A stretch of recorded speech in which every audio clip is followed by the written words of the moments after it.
Ito ang GMA Regional TV News. Mainit na balita mula sa Luzon, hatid ng GMA Regional TV.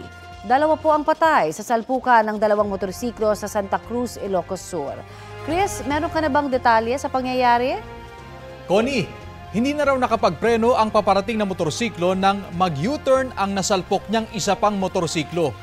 Base sa investigasyon sa gitna ng National Highway sa bahagi ng Barangay Sagat, nag-U-turn ang motor na may dalawang sakay. Doon na raw nangyari ang salpukan. Nasawi ang rider at angkas ng nag-U-turn na motor.